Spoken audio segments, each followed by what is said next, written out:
જૂનાગઢમાં પોલીસ કોન્સ્ટેબલની પત્ની આપઘાત કરી લેતા ચકચાર મચી જવા પામી છે।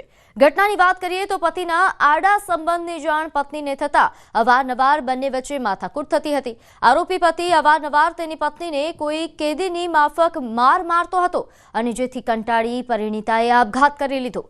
પરિણીતાના પિતાએ આક્ષેપ કર્યો કે યુવકના ત્રાસથી કંટાળી પરિણીતાએ આપઘાત કર્યો છે અને પતિને फांसो खातो फोटो पण मोकलीने जीव टूंकाव्यो हतो। तो बीजी तरफ आरोपी पोलीस कोन्स्टेबल रजा राख्या वगर ज फरार थई गया छे, जेने पकड़वा पोलीस द्वारा जुदी जुदी टीमो पण बनाववामां आवी छे। ज्यारे मृतकनो मोबाइल एफएसएल मां मोकलवामां आव्यो छे।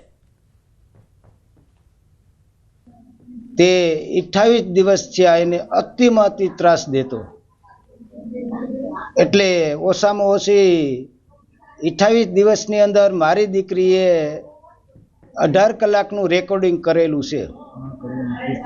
ન કરવાના કૃત્ય કર્યા, ન મારવાનું માર માર્યો, 40 કલાક લગી છાતી માથે બેઠો રહેતો નાગની જેમ, 18 કલાક લગી માર મારતો।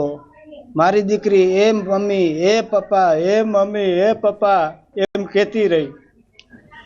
એટલી માર મારતા મારી દીકરીએ 28 તારીખે એસિડ પીધું।